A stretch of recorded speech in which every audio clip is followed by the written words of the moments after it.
Let's talk about certifications. I'm breaking down whether or not sustainable brands need certifications, and if it's a red flag that the mill or manufacturer you want to work with doesn't have a certification, and also how you can spot fake Photoshop certifications, because that is happening, believe it or not, and we're going to talk all about it in this episode. Happy Earth Month! To celebrate, I'm doing a series of sustainable fashion type content on the podcast. I mean, we always kind of talk about it, but in last week's episode, I did one all about how you can start your conscious fashion journey and how you can still be a stylish yet conscious clothing consumer. So if you or someone you know in your life needs to combat a shopping addiction and or boycott fast fashion, then make sure you check it out and send that episode to them. I think it would be very helpful.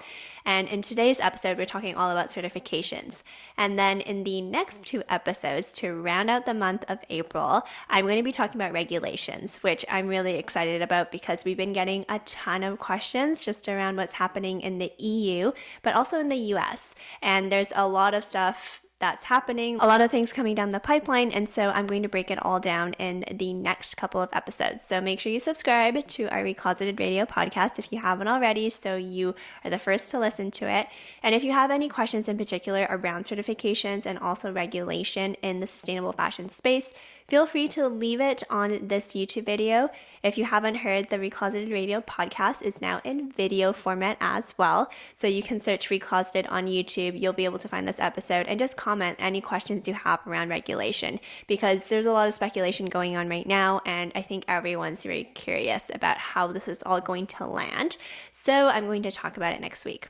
But in this episode, we're talking about certification. So I'm going to start by talking a little bit about how certification started, why they started, and then we're going to go a little bit deeper into if brands need it, why it's not a red flag actually if a manufacturer or mill that you want to work with doesn't have a certification, and then we're going to talk about whether brands actually need it, and also how you can spot fake ones.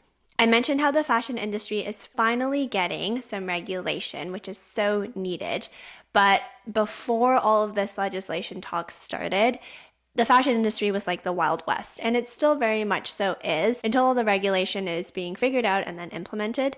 But because of that, there's been a lot of certifications that have popped up over the years.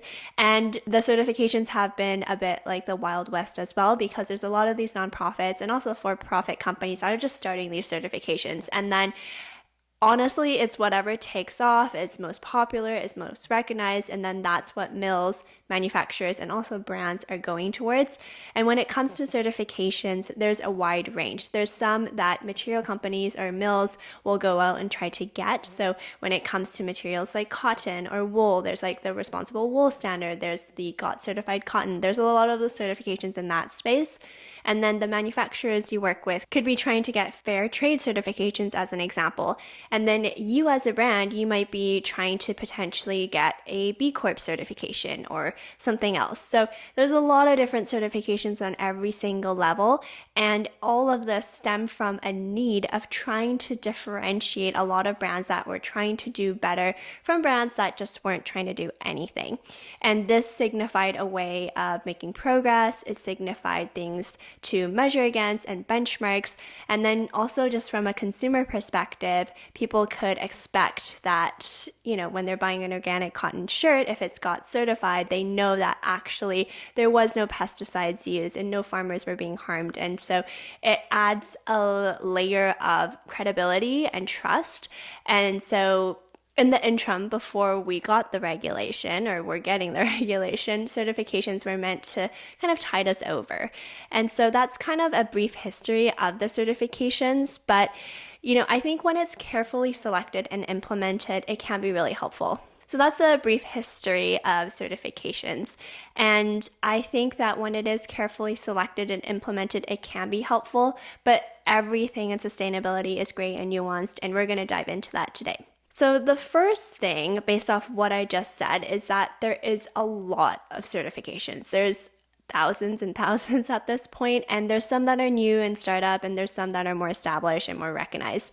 And because of that, there's just so many out there, and as a brand, it can be really overwhelming to try and figure out what you need.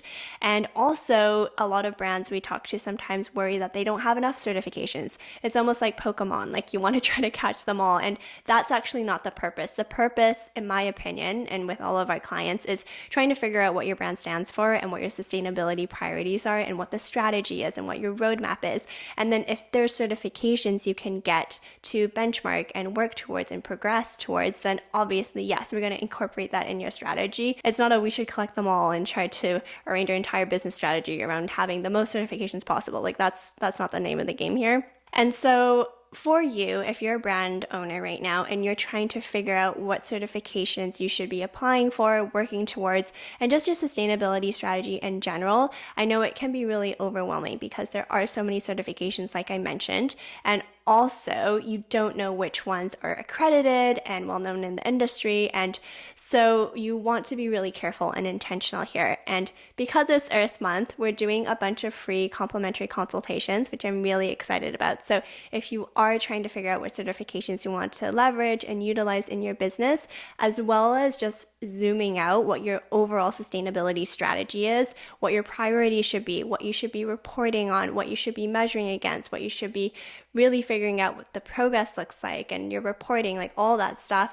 If you want to chat, I would be happy to meet with you and put together an action plan for you for free. I really want to take advantage of Earth Month and just give back to our community. So you can go to recloseted.com/consultation. The link will also be in the show notes for you to book a time slot there. But yeah, like overall high level certifications were almost like a stopgap or a band-aid fix because there was a lack of regulation, but we're finally getting the regulation. So it'll be interesting to see how this all works together. Taking a step back now, I did just mention that there are so many certifications, and so it can be really overwhelming to brands to figure out which ones they should go after. And so instead of looking at it like we need to collect all the certifications or have as many as possible, the strategy really is to be intentional and thoughtful when it comes to your sustainability. I've talked before around the fact that I believe that no brand is perfectly sustainable. That's just such a unrealistic bar, because if you wanted to be quote unquote perfectly sustainable, you would just not start a brand to begin with, because starting a business utilizes materials, like emits waste, all this stuff. And so instead, the name of the game really is about balance. How do you balance being in business, doing all the things you need to do, while still leaving enough for future generations and minimizing your impact on the environment and on the planet? So that's really what the overarching goal should be. And as a result of that, I hope it alleviates some of the pressure of trying to be perfectly sustainable, because that honestly does not exist. And even from a consumer perspective too, right? Like we cannot be perfectly sustainable ourselves. I talked about it in last week's episode on how even as consumers, we just do our best. And the same is said with businesses. And so with our clients, we always get them to pick one or two sustainability priorities, because there is so much wrong with the fashion industry and there is so many things you could tackle. And it can be very overwhelming as one brand. So pick and choose your battles, pick what's really, really important to you. And then based on that, try to get certifications, try to get reporting and everything to measure your progress, make goals and objectives and KPIs so that you know what your progress is. But basically, you need to pick and choose your battles. The name of the game is not collecting as many certifications as possible, because that is actually not helpful. Instead, it's really thinking strategically about what the plan is, what the roadmap is, and then working backwards from that. So don't just try to collect all of them. You really need to be intentional here. And again, if you want my help to just get you started, really figure out what your intention and strategy should be, book a complimentary consultation. I will not hold back. We can chat about this. So again, the link is recloseted.com/consultation. And now I also wanted to talk about whether or not it is a red flag that a mill or a manufacturer you are potentially thinking about working with does not have a certification. So as with anything in sustainability, this is gray and nuanced. It's not a black and white answer. So it's actually not always a red flag, but it is an opportunity to dig deeper and really ask more questions. When it comes to your mill and manufacturer, you always want to do your due diligence because unfortunately, if you choose a material or you decide to work with a production facility and you find out later that things aren't up to the standard that you want them to be, like the materials isn't high quality enough or the production facility has some unethical behavior going on, unfortunately, it looks bad on them, but also it looks bad on you as a brand. And so this really ruins your brand trust and your credibility. And as a brand that is promoting themselves as being conscious and sustainable, this can really be detrimental to your business. So you really want to make sure you do your due diligence here. And going back to kind of the question, it's not necessarily a red flag, but again, it's an invitation to probe and dig deeper. I've met with a lot of different mills and manufacturers that are genuinely doing such good work. They are really spending the time to be intentional about their businesses. They are really tackling a lot of the issues and thinking very deeply about them. And as a result of that, sometimes they don't see the need to go out and get these certifications. I know it's on their list and they have it in the back of their mind, but I've heard from a lot of them that they, quite frankly, just want to continue walking the walk, and they just may not have the time and or the money to apply for these certifications because a lot of the times these certifications, even if they're nonprofits, it is expensive to get certified because at the end of the day, they have staff to pay, they have, marketing expenses, all this stuff. So it's not free necessarily, it's still money. And a lot of the times these certification companies require a lot of data to be able to certify these companies, which takes so much time. It can almost take a dedicated full-time person to do it. So everything is nuanced. Just because they don't have a certification doesn't mean that they're doing some shady stuff. But on the flip side, of course, there are mills and manufacturers that are doing shady things, and that's why they don't have a certification. So all this to say, dig deeper. It's not necessarily a write-off if they don't have a certification. You just want to make sure you ask questions and you're comfortable with all the information that's being presented to you before you decide whether or not you want to move forward with them. And I wanted to talk a little bit more about doing your due diligence. This is so important because, like I mentioned, if something happens, I've heard stories around, clothes coming apart at the seams when customers are wearing them, or factories getting on the news because they have unethical labor practices happening. This really does tarnish your brand, so it is really important to do your due diligence. When it comes to verifying certifications, this is really important too. You can't just take it at face value, unfortunately, because I have heard quite a few horror stories of mills, manufacturers, or just partners in general that people want to work with photoshopping certifications. There's actually a couple stories I'm just going to quickly tell you. The first one is a client of mine. She told me that once she had a mill that she was interested in working with, and they sent her a certification, and she was going to work with them because she saw it and she did a quick glance. But then in the corner of her eye, she saw that a lot of the font was kind of blurry around the name part. And so she zoomed in and she realized that it was likely Photoshop because all the other font was fine, but it was just that one piece. And that was just a really bad Photoshop job. But nowadays, I would say, especially with AI, you can get really, really good at it. So another story is that certification was Photoshop, but it was done much better. This was not amateur hour, essentially, and they were about to sign with them, but I really insisted that they do their due diligence and call the certification company just to verify that that company was a member of that certification, and lo and behold, they were not. They were not present in the database, and so dodged a bullet there, but you do really have to double check. So advice here is when you do get a certification, really examine it and look at it. And then a lot of these certification companies are nonprofits, like I mentioned, so you can easily just Google the company name, whether it's a mill or manufacturer, and then Google the certification and see if it pops up on their online database. If they don't have an online database, then what you can do is email or call the certification company and just to verify. And they should be more than happy to help you with this because it also tarnishes their brand if random people are claiming to be certified by this company when they're not. So really do your due diligence, check, double check.